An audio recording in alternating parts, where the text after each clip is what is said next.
Hello and welcome back to Football Manager 2020 with AFC Bournemouth. We are on Christmas Day. Wasn't intentional, completely unintentional. We are a day before the Crystal Palace match and we're also going to play Tottenham Hotspur in today's episode. We are still overachieving, I'd say, in the league. Basically, we do really well against teams that we should be beating. We do really badly against the teams that we shouldn't be beating. In between episodes, just 4 league games have been played. Against Liverpool, lost 3-0. Against Arsenal, lost 4-1. We did have a penalty from Callum Wilson, but also a red card from Seko Fofana. Then, against teams that we should be beating. Norwich, a 1-0 victory. Mitchell Dix scoring a goal. Wolves in the Carabao Cup quarter-final. We go through on penalties because Aaron Ramsdale loves to save penalties, saving 3 of them. And then we went for our longest away trip of the season up to Newcastle and put 6 past them. It was a 6-2 victory in the end. Jefferson Lerma scoring 2 and having his penalty saved. Should have had a hat-trick. Ake scoring 2 as well. Lewis Cook getting on the score sheet. Dominic Solanke as well. We battered them. Absolutely battered them. Should have been 7 or 8-0. I say nil as if they didn't score. They scored twice and they deserved their goals. So league table-wise then, we are currently sat 6th place in the table, joint on points with Manchester United and one of today's opponents, Tottenham Hotspur. Man City top on 39, Liverpool and Arsenal then in 2nd and 3rd on 38. But Liverpool do have a game in hand, which appears to be against Brighton. So assuming they beat Brighton, which you'd expect they would, they should be top of the table on 41 points. Also, I've already passed one of the things from our 5-year plan. Challenge for silverware. We've passed that already because we've got to a Carabao Cup semi-final. I don't know how that means we've passed it for that year, because in theory, by the time we get to that year, if we're not challenging for silverware, that's a bit of a problem. Also, I was not on course with the wage budget. I made a point of this at the start of the season that you should probably be keeping within your wage budget. Yeah, I was over, which is now the reason why we only have £83,000 to spend from our transfer budget, because I was over by about £150,000. Match number 1 of the episode then, up against the high-flying Eagles, managed by Roy Hodgson still, because why would they sack him? Because they're actually up in 8th place. There is a bit of a gap between 6th and 8th place. It's actually 6 points. Chelsea, somewhere in the middle there on 31 points. I'd love to get a victory here, putting us on to 37 points, which is just 3 points away from 40 points, which is essentially guaranteed safety. And I can't see us getting sacked. I really can't see us getting sacked this save. The starting lineup we are going to be going for then is going to be the 4-4-2 diamond as always. In goal will be Jack Butland. The back 4 will be Kev Cook, Ake and Mitchell Dix, because basically they're amazing. That's the best back 4 in the entire country, I think. Fofana will be the defensive midfielder because Philip Billing has just got a virus, which is not ideal. I think he's actually just got a hangover because it was Christmas Day yesterday. Lewis Cook and Jefferson Lerma will be the central midfielders with David Brooks as the advanced playmaker behind the makeshift partnership of Callum Wilson and Ryan Fraser as that pressing forward. I mean, last time Fraser played as a striker, he did score. I kind of want to get him in the shop window the next 3 games before the January transfer window opens because then we can sell him. Crystal Palace being extremely exciting with a 4-4-2, but what do you expect when you've got Roy Hodgson as your manager? I say this as we're playing a 4-4-2 as well, aren't we? So our last match, we won 6-2 away from home, which means we should win this one 12-4 at home, because that's how home and away form works. Early highlight, and Jeffrey Schlupp is 1-1 with Butland. Butland has made the save. I mean, I say early highlight, it was the first highlight of the game. It's still going on as well. Ryan Fraser's going to hopefully get there. No, he doesn't. It's now, is that Adama Traore? I think it might be, switches the play to the left-hand side. So that is something that I've noticed a lot of people have been saying, that in the beta, there's a lot of switching flanks, as you've just seen another example of it there. Traore once again gets tackled by Mitchell Dix, who's going to run down that left-hand side. Plays it in now to Brooks. This is still the very first highlight of the game. Forward to Dix on that left-hand side into the area. He goes for goal. It's saved by the keeper. Kev gets it. Plays it back to Lerma. Now Brooks. Lerma once again. Dix has got a bit of space on that side if he wants to go to him. He does eventually find Mitchell Dix, and the highlight just ends. Well, that was exciting. Just a few minutes later, and we've got another highlight. Schlupp with the ball. He's going to get round Kev. Finds Wilfred Zaha, who's going to run into space. He's only got one player to pass to. Instead, he goes for goal. Butland somehow saved that. I don't know how he saved it, but it's going to be a corner. Traore steps up to take it towards the back post. Cook has managed to header it clear. Lewis Cook, that is. Milicevic back to the corner taker. Adama Traore loses out now to Callum Wilson, but no one is going to run on to the end of it. Dix heads the ball forward, but there's not a Bournemouth player to collect it. Now Adama Traore. He's got some company in front of him. Back to Kelly. Now it's Maximilian Meyer. Lovely ball to Jeffrey Schlupp, who's got loads of space to run into, and Jack Butland makes a very good save but concedes a corner. Probably going to be Traore once again to take it. Yes, it is. This time from the opposite flank. Takes the corner. It's cleared by Steve Cook. Connor Wickham heads forward and Lewis Cook collects it. Cook with the ball in his own penalty area to Nathan Ake. Fofana spreads the ball across to Mitchell Dix, who chests it lovely. Now Jefferson Lerma plays it across to the other flank now, and Kev gets the ball. He's going to run forward. No, he doesn't. Crosses it. Dix at the back post. Controls. Is he going to cross it in? He does. It's Callum Wilson's there. It's a great save from Gaiata, and it's going to be a corner. Brooks' corner comes in towards the back post. It's gone all the way over everybody. Fofana collects it. He's crossed it in. Lewis Cook isn't going to get there first, and actually Palace could potentially break. They didn't, but they could have done. Just before half-time, it's a free kick for Palace. Ake heads the ball wide. It wasn't Ake, it was Milicevic. We're fine. Half-time then, it's actually been rather exciting, but not a lot's happened. There's been a lot of highlights, no goals. Fraser's coming off, Josh King is coming on. The reason why I didn't start Josh King, by the way, is because he's not match fit. We've got a lot of matches to play in a very short amount of time. We've only got 3 strikers, and one of them is now ill at home with a virus. So, yeah, we kind of need to be careful with our strikers. Jefferson Lerma also is not playing very well on a 6.5, and Mitchell Dix has taken a knock, putting him down to 60% condition. First highlight of the second half. Wickham with the ball for Palace. Back to Kelly. He's got space to run into. Decides to lump the ball across to Jeffrey Schlupp on that left-hand side. First time cross into the back. It's a wonderful save from Jack Butland. Butland is on a 7.1 now, which is good. Ake collects the ball inside his own half. He's going to play it all the way back to Jack Butland, who is playing as a sweeper keeper. He's not very good as a sweeper keeper, but he is good as just a general goalkeeper. Kev with the ball loses out for Jeffrey Schlupp, who's going to run towards goal, tries to chip it over Butland and has no chance in doing that.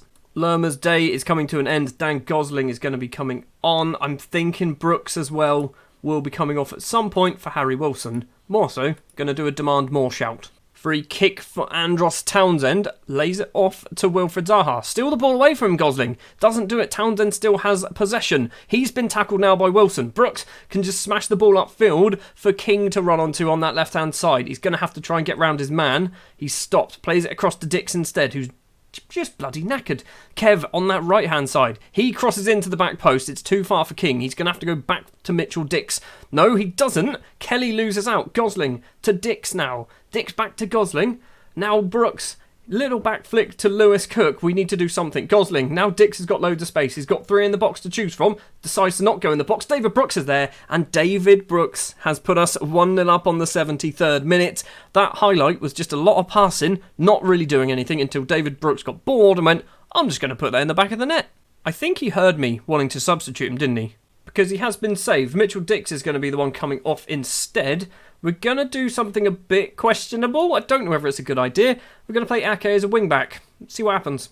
It's only 10 minutes. Like, what's the worst that can happen? I mean, they could score, obviously. Butland, with the goal kick to Steve Cook inside his own area, plays it up to Kev on that right-hand side. Is he going to run forward? Nope. Plays it across instead to the goal scorer, Brooks, who finds the makeshift left-back Nathan Ake with a bit of space to run into. Fofana with the ball. Now Brooks again. He's been tackled. Is it going to be a break for Palace? Zaha with the ball. Plays the long ball across to Townsend, who's going to go one-on-one with Jack Butland, and his effort is just wide of the post. We are very, very lucky to still be winning this. Kev with a throw. We've got about 3 minutes to play. Cook plays it back to Butland. Butland plays it questionably across goal to Mepham. Long ball upfield towards King, who doesn't get the ball. Now Kelly, though, has it for Palace. Long ball from Cahill to Townsend. Townsend's gone for a cheeky lob. It was optimistic, Andros. Still not over. Schlupp's throw to Connor Wickham. Nobody was marking Connor Wickham. He's gone for something special, and it's hit the bar, I think. Gosling can get the ball clear. King's not going to get on the end of it. Ake heads forward, but no one's there to pick up the loose ball. It's now Zaha at the back post. His effort is wide of the mark as well. If both sets of strikers could actually shoot on target, this would be 5-all by now. Gosling with the ball to King. Actually, I say 5-all, it wouldn't be 5-all because we have not deserved it. How has Callum Wilson scored that?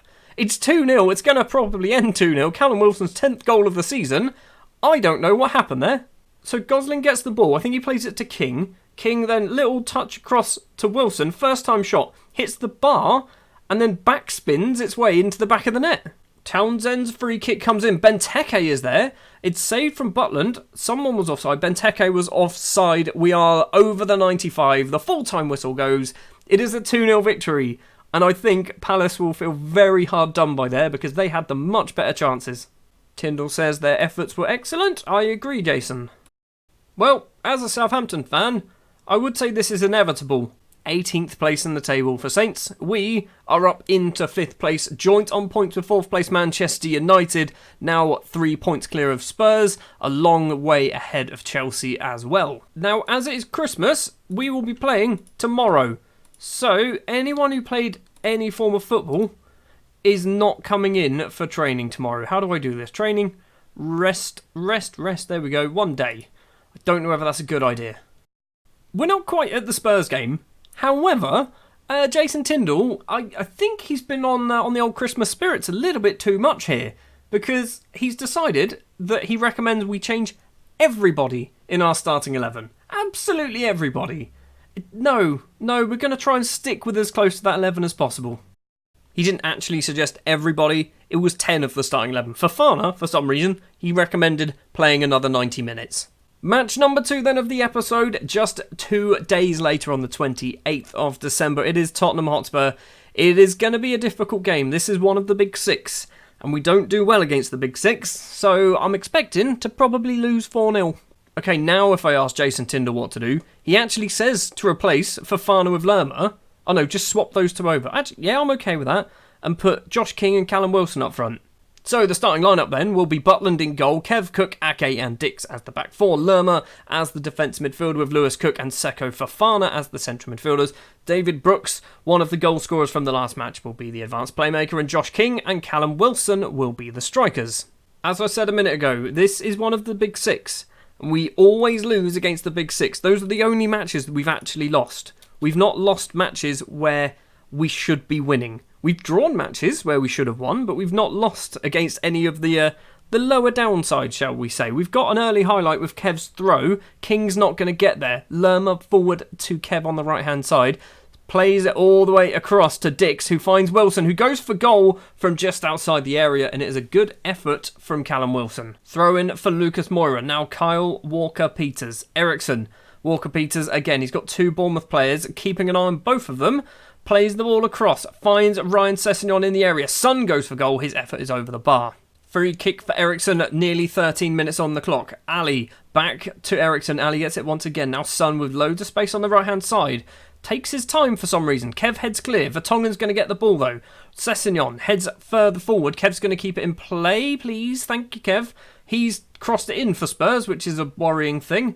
Mitchell Dix now on that left-hand side. We are potentially going to break if Dix wants to go forward. Instead, he's going to get tackled by Moura. No, he doesn't. Fofana plays it all the way across towards Kev. Kev's not going to get there. Steve and Lewis Cook passing between the pair of them. Steve Cook loses out to Dele Alli, and Jack Butland has saved Steve Cook's blushes there by saving that effort from Ali. It's going to be a corner for Spurs. Ericsson is the one to step up to take it towards the middle. Headed clear. Moira back to Ericsson, the corner taker. Kev's closing him down. Doesn't get there in time. He was offside. Good. Butland is taking a goal kick whilst I demand some more of people. Cleared upfield by Steve Cook. Sessegnon heads towards our goal though. Son, it's all Spurs, isn't it? It's all Spurs. Walker-Peters isn't going to get there. He does get there. Crosses in. Ake can just blast the ball clear. We're not going to get there first. Hold on, maybe we are. Brooks, he's got 2 options. Callum Wilson is one of them. He holds up play for some reason. Brings in Mitchell Dix. He's got 2 in the box. 3, maybe 4 in the box. King is there. His effort hits the top of the bar and goes over. Lloris's goal kick we get to see. Sanchez to Sessegnon, who's not going to run down the wing. Winks. Now Ericsson, who plays that long ball, finds Son. Those balls at the moment in the beta just do way too much damage way too often. And I think it's good that the one-on-ones are broken, because if they weren't broken, each match would end about 14-all, because every one-on-one chance that we get, which is a lot, we'd probably score. Sessegnon's cross in. It's going to be Mitchell Dix to header clear. Why did he header that? Unchallenged, and then just headers it straight to a Spurs player. It's with Son on the left-hand side. Gets tackled by Kev, who is very lucky because he is on a yellow card. King to Brooks. Brooks, where is he going to go? Holds up play. Now Lewis Cook forward. King's going to run onto that. This has to be a goal. It has to be a goal. How did you not score that? Throw in to be taken by Ake. Why is Ake taking our throws? Why is Ake doing that? Doesn't matter. King's got an effort on goal. And oh my word, Josh King. That is absolutely filth. Or stupendous, apparently, is what the commentary said. We are 1-0 up against Spurs. And I don't think we deserve it. But with a goal like that, we might be winning goal of the month. Wilson's ball over the top, straight onto Josh King's boot. Just blasts it into the back of the net. That's a great goal. Lloris's goal kick with just 3 and a bit minutes left to play. Walker-Peters on the right-hand side. Plays it across Eriksson. Now Winks. He just tries to find Son and does so. Gets round Kev as well. He's got loads of space to run into. Son goes for goal. Butland makes a save. It is going to be a corner. Corner to come in from Christian Eriksen towards the back post, but Steve Cook heads clear. Lucas Moura, though, collects. Is he going to get tackled? I'm hoping it's just stick a foot in, mate. Lewis Cook did stick a foot in, into Lucas Moura's shin by the looks of it. Free kick for Eriksen to take. He's surely going to go for goal. He does go for goal, but Butland can easily save it. Not quite at half-time yet. Ake has taken a free kick in a very strange position. It's headed forward by Wilson, but Walker-Peters intercepts. Lloris can smash the ball upfield to find Lucas Moura on that right-hand side. Plays it across to the opposite flank to find Son. Son and Moura getting most of the ball, but I think that's kind of how the beta works, doesn't it? Wingers and fullbacks get most of the ball. Vertonghen plays it back to Lloris. Now Ryan Sessegnon inside his own half to Son. Going to have to go back to Sessegnon again. He's spread the ball across to the opposite flank, and now Lucas Moura is going to run down the wing. Goes back to Walker-Peters. Where's Walker-Peters going to go? He goes back to Eriksson. We're going to steal the ball off them in a minute and have a nice little counter-attack, aren't we? Eriksson cross comes in. Kane heads forward. Dele Alli's there. He takes a little chest. Mitchell Dix has just set up... Mitchell Dix did that. Mitchell Dix literally passed the ball to Harry Kane. So Butland, yeah, probably should have held on to the ball here. I say held on. He didn't do anything. Mitchell Dix just came in, stole the ball away from Dele Alli, and passed it to Harry Kane. It's going to be 1-1 at half-time. And I think, much like the Palace game, we probably don't deserve this. But, I mean, if it stays 1-1, I'll take a 1-1 draw away from home against Spurs. I'm wondering if there's anything we can do to try and, make sure that the fullbacks and the wingers don't get a lot of space. I'm wondering if we do that? Is probably a bad thing, but it's a beta, okay? It's a beta. We're not expecting to be winning things. Well, 10 minutes into the second half, and we've had no highlights. We've got one now, though. Ake with the ball to Lerma. Back to Ake. I'm expecting, because we don't have the wing-backs on attack, they're not going to get much further forward than they kind of the back four, basically. And Ndombele with the ball for Spurs. Now Harry Kane. It's 1-0. It's not 1-0, it's 2-1. That's how numbers work. Harry Kane has put Spurs in front, and it's probably fair. I wonder how much of that came from my tactical change, because Mitchell Dix is on a 6.4. Kev's still on a 6.9, though. Second half is just flying by. We're going to do Dix off for Lloyd Kelly, because Mitchell Dix is just bloody shattered. We are not going to do any changes up front, because that's not where the problem is. We're going to do Mepham for Cook. We're also going to do Fofana for Dan Gosling. I feel so sorry for Harry Wilson. He just doesn't fit my system. Corner for Brooks. It's towards the middle. Headed clear. Now Lewis Cook has the ball. Plays it back to Brooks. He's only got 2 in the box, though. Holds up play. He keeps holding up play. And decided to not kick it. We do have the ball back with Lloyd Kelly, though. He just lumps it forward to Walker-Peters. It's not Walker-Peters, it's Lucas Moura. Sorry. I can't read. Moira across to Dele Alli. Now Ndombele. Forward to Harry Kane, who's now on a hat-trick. It's a good tackle from Lerma, but it went straight to Sissoko. Foyth to Sissoko once again in the middle. He tries to cross-field ball it, but Kev intercepts. Now a long ball from Lewis Cook finds Callum Wilson. He has to score. He doesn't score because it's a one-on-one, and nobody ever scores one-on-ones. Brooks is going to take a corner. Sanchez can head it clear. Ake gets it back. Where's he going to go? Where are you going, Ake? Nathan, what are you doing? Finds Lewis Cook, finds Mepham. Highlight ends. Throw in for Son to take. We've got 7 minutes. It's stolen away by Kev, and now King can run forward. Wilson is miles offside. Doesn't matter. King keeps going. Cross it in. Cross it in, King. Why did you shoot? I should substitute you now for that. That was the worst decision. The full-time whistle goes then. It is a 2-1 defeat against Spurs. And everything happened in the first half. Nothing happened in the second half. I think we were okay. But, King, what were you doing? What were you doing with that shot at the end? No striker in their right mind would have shot that. Not even the greediest striker in the world. They would have passed that on the floor to Wilson, who basically then had an open net. Bournemouth in disappointing collapse. We did not deserve to even be in the conversation of this match. We should have been dead and buried a long time ago. Scoring the goal, it was a great goal as well. Goal of the month. I reckon it's goal of the month. But scoring that goal out of nowhere. We didn't really deserve it. Their second goal obviously was a good goal straight, I say early in the second half. It wasn't. It was on the 60th minute. And just the balls up at the back meant that Harry Kane had an open goal to score for the equaliser. So at the halfway point in the season, we have won 12 matches. 12 matches. We are 6th place in the table. 12 wins, just the 1 draw, 6 defeats. And the 6 defeats, if we look at them, are against all the teams that we should be losing to. Tottenham, Arsenal, Liverpool, Man United, Man City and Chelsea. That's the big 6, isn't it? Next episode, what we are probably going to do is we're probably going to go around Wolves, Arsenal, West Ham, maybe, somewhere around here. Because obviously the Arsenal game is the Carabao Cup semi-final second leg. I'm not going to show the first leg on camera because, let's face it, if we were awful in that, we might just go West Ham Brighton. I don't know. But yeah, we're going to go towards the end of the January transfer window. I have no money to spend, but I'm hoping Ryan Fraser will be leaving the club. Artur Buric will also be leaving the club. It's not going to make a huge amount of difference. It's for £40,000. But yeah, maybe some transfer business in January. We will see. Before we leave, I'm just going to quickly jump into the development centre because I do really like this. You can see here, Jack Wadham he's getting good. He's progressing very well. He's only 16 years old. He's a deep line playmaker. I think they might be training him up as a central defender. I think. Yes. No, they're not. They're doing a deep line playmaker. So yeah, I have no say in what any of my head of youth development or anything like that do. So if they want to train him up as a central defender, they're probably just going to do it. Also, for the one person in the comments, Tyler Cordner is currently out on loan at Ebbsfleet and has a sports hernia. He doesn't look great. Mentally, he's not good. He's also 21 years old. He's just turned 21, but I don't think he's going to make it somehow. That is going to do it then for this episode of Football Manager 2020 with AFC Bournemouth. If you did enjoy this episode, please do remember to leave a like. If you want to see more Football Manager 2020 in the beta, and obviously in the full game when that is released on the 19th of November, please do hit that subscribe button, and I will be back in the next episode for whatever happens in January.